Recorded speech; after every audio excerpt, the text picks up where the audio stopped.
With any kind of entertainment, there comes a movie, video game, or anime that you know you shouldn't like. It clearly has a lot of things wrong with it. It's offensive, sometimes silly, and just not what you think of when you think of excellence. But of course, there's always this little gray area where some of those said movies, video games, or anime fall into. And today's anime fits that gray area for me. There's just something about it that grabs me. This is the anime Elfen Lied, a 2004 13-episode anime produced by Studio Arms that plays a lot with duality, both in its characters and how it manages to be compelling a lot of the time, but just outright stupid and weird at some other points, being a mix of a sci-fi thriller and a harem. Let's dig a little deeper. The anime opens with a Diclonius, a human-like entity with 2 horns and terrifying powers, named Lucy, who attempts to escape from a heavily guarded facility. She mercilessly slaughters anyone who stands in her way of freedom, but just as she's about to escape, she's hit by a sniper and falls over a cliff. Meanwhile, a young man named Koda and his cousin Yuka are reunited after 8 years and start attending school together when they come across Lucy naked on a beach. While cursing the fact that he isn't alone with the naked girl, Koda and his cousin take Lucy back to Koda's temporary home, where he happens to live alone, where it appears that Lucy has another personality as a result of her earlier accident, giving her the mind of a, 4-year-old who calls herself Mew. Mew. Yeah, and the pink hair doesn't help the comparison. Anyway, the 2 cousins decide to watch over Mew, not knowing of her other murderous personality that slowly begins to resurface in bursts. Koda must deal with protecting his new friend from her former captors, other Dicloniuses, and having a group of single attractive young women staying at his house. One of these things is not like the other. First off, I have to say that this is a ridiculously compelling introduction. Hearing about this premise alone made me want to check out this anime, and I'm truly glad I did. Let's go over the characters first before we talk story. We have our protagonist Koda, who's by far the most absolutely boring protagonist I've had the displeasure of watching. Come on, he's just so uninteresting, being a regular guy, but the problem is that I can't even pick out any definite traits about him. He's so important and beloved by the other characters, well, most of them, but I can't seriously see why. And though I think his backstory may justify him on this, it doesn't change the fact that I couldn't care less about him. And he certainly bitches a lot for a guy in a house with a bunch of hot chicks. Thankfully, the other characters, for the most part, are interesting. But first, we gotta get through Koda's cousin Yuka, who's also his love interest. Why? You could have defaulted to anything, even childhood friend. But why did it have to be first cousin? Ugh. Anyway, she's not much better than Koda, being pretty standard as the jealous love interest. I don't even mean to sound harsh. We're working our way to the better ones. It's just kind of weird that the central and supposedly relatable characters feel somewhat underwhelming and underdeveloped. Mew/Lucy is the crux of the series, and thankfully she makes the show really interesting to watch because of the constant tension between her 2 character types. The Mew personality is pretty damn annoying to watch sometimes. She's just there to pander to a certain audience and adds a lot of really awkward and unnecessary sexual humor to the show. I just thought it was interesting that she could switch to the murderous Lucy every once in a while, which makes me think that this whole show is just a giant analogy for PMS. Lucy herself was very sympathetic and a compelling character, with believable motivations and reactions to the world around her. Ironically, or perhaps intentionally, she manages to be much more human than our supposed protagonists. Nana is another Diclonius, and strangely enough, fitting with this review's themes of guilty pleasures, she was almost my favorite character. You just get really involved into her character because of all the horrible things she has to go through. She gets brutally mutilated, emotionally devastated, and more, but she always manages to hang on and come out with a smile. The emotional investment she adds made the themes of the show and its darker tone really stand out that much more. Kurama is a scientist at the aforementioned facility, and he calls himself Nana's father.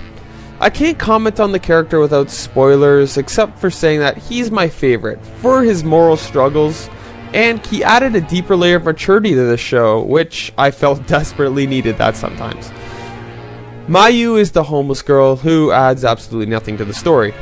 Seriously, she barely affects the plot, and they could have so written around her, using that time spent on other things.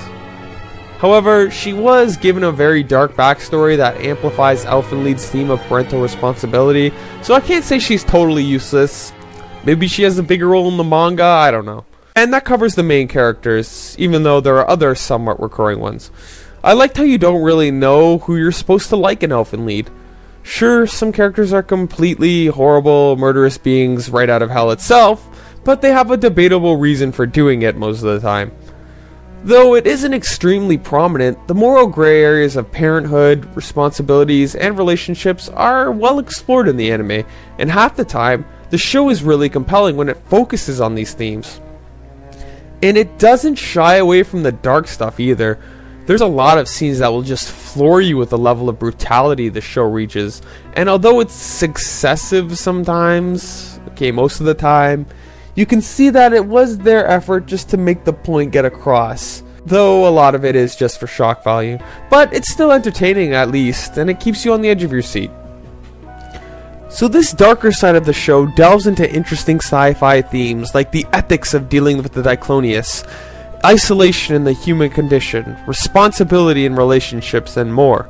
But the show also has another side to it, where we have to sit through a pretty awful, uneventful, underwritten romance between Koda and his first cousin. I can't get over that. And it's just complicated by Lucy adding to the love triangle based off stupid misunderstandings and tons of nudity. Oh shit, yeah, this isn't a good show for anyone under 16. Should have mentioned that earlier. Elfenlied really does try to go above and beyond with its gore and nudity. For the former, if you have a weak stomach, do not watch this show, like seriously. For the latter, the nudity was pretty friggin' distracting from the show that's trying to get across a really mature message. Not to mention how they overplay it, and the fan service was also there. Like, I'm not even a woman, but I even got somewhat offended by how far they went.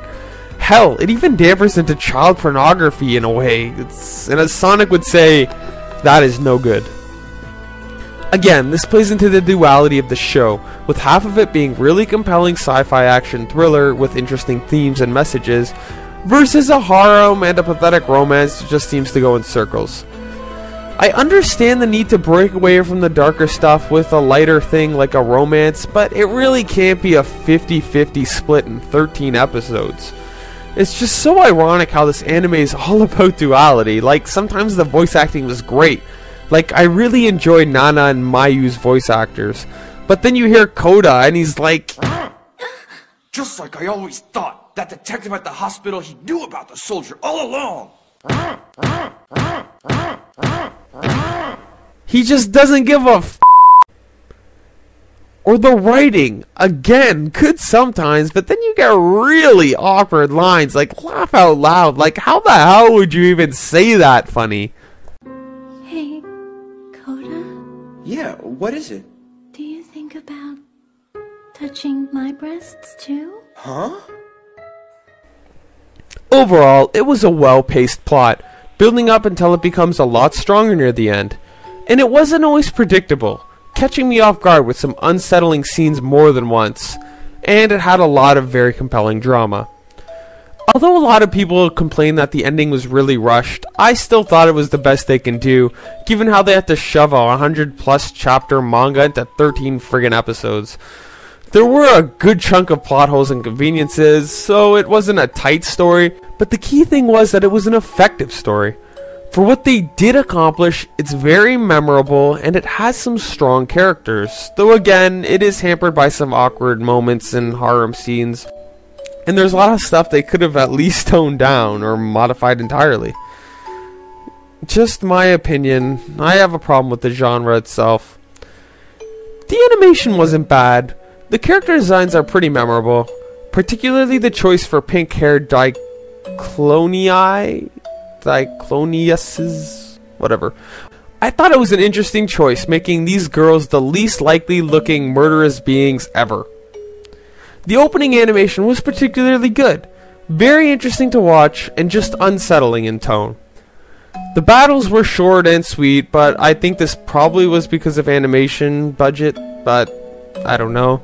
Overall though, it doesn't even strike me as being a 2004 anime. It's very run-of-the-mill, but I'm not really good at judging animation. There, I said it. I'm easily impressed. I don't care.